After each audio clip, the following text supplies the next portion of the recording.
So Bismillahirrahmanirrahim. In this video, we are going to begin the anatomy of ear. As we know, ear is made up of an external ear, a middle ear, and an internal ear or inner ear. First of all, we are going to talk about the external ear, which is composed of an auricle or pinna, then the external acoustic meatus, which leads into a tympanic membrane. For example, this is our pinna. It has an internal cavity which is known as the external acoustic meatus, and this cavity leads to a chamber or this membrane which is known as the tympanic membrane. Now, the auricle or pinna. This pinna it is divided into an upper part and a lower part. The upper part is made up of elastic cartilage and is covered by skin on both the sides. And this part is used for holding glasses.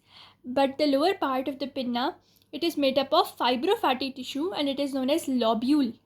And this is the place where we put our earrings. Now in this video, we will look at the parts of the ear. We first of all have this region that is known as helix, then this interior one which is known as the antihelix, then this canal which is known as the concha, then this flap which is covering the concha which is known as tragus, then on the opposite side of which we have the antitragus, and this thing below it is known as the lobule of the ear. So we covered all the parts. Now this concha is actually a depression which leads into the external acoustic meatus. Now for first of all, we should know that humans are not able to move their ear. It is because the muscles in the humans, they are vestigial, but in lower animals they have intrinsic and extrinsic muscle. Intrinsic are one which are supposed to alter the shape of the ear, and extrinsics are the one which are going to move the auricle as a whole. In the humans, we have two types of muscles. One is intrinsic muscle, other is extrinsic muscle, but in humans these muscles are not working because humans cannot move their ears. Rather, these muscles are present in the vestigial in the lower animals, and they are supplied by branches of facial nerve. In humans, they are vestigial ones. The intrinsic muscles are supposed to alter the shape. Extrinsic muscles are supposed to move the auricle as a whole. For the nerve supply, we have a lateral portion, a medial portion, and a root.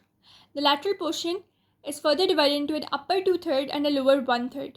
The upper 2/3 is supplied by auricular temporal nerve, and the lower 1/3 is supplied by great auricular nerve. As you can see in this portion, the upper 2/3 is supplied by auricular temporal nerve, supplying the lateral portion, and then the lower 1/3 portion is supplied by the great auricular nerve. For the medial portion, we have similar upper 2/3 and lower 1/3. Lower 1/3 in the lateral and medial portion, both of it is supplied by great auricular nerve, but in the medial portion, the upper 2/3 is supplied by lesser occipital nerve. As you can see on the medial side, upper 2/3 is supplied by lesser occipital nerve, and the lower 1/3 is supplied by great auricular nerve.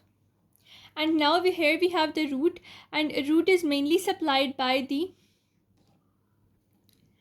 Here we have the auricular branch of the vagus nerve or the 10th nerve, and this is going to supply the root of the ear. Now the ear has its lymphatic drainage, which is either going to go into the post-auricular lymph nodes or into these pre-auricular lymph nodes. So lymphatics, they go into pre-auricular or post-auricular. Now we will go to the blood supply.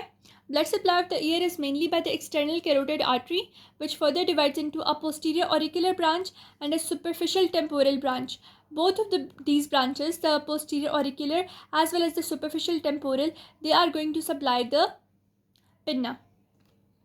So here in this photograph, you can see that this is the external carotid artery, and this external carotid artery gives a posterior auricular branch which supplies the posterior part of the pinna, and it also gives a superficial temporal branch. The superficial temporal branch gives the anterior auricular artery which supplies the anterior portion. So mainly ear is supplied by external carotid artery, which gives mainly the posterior auricular branch. Then superiorly, it gives the superficial temporal branch which divides to give the anterior auricular artery. Since ear is known as auricle, so it has anterior and posterior auricular artery. Posterior comes directly from the external carotid artery, whereas the anterior one comes through the superficial temporal artery. So with that, we are done with the external ear portion known as the auricle or pinna. In the next video, we are going to talk about the external acoustic meatus, which is the portion from the concha to the tympanic membrane.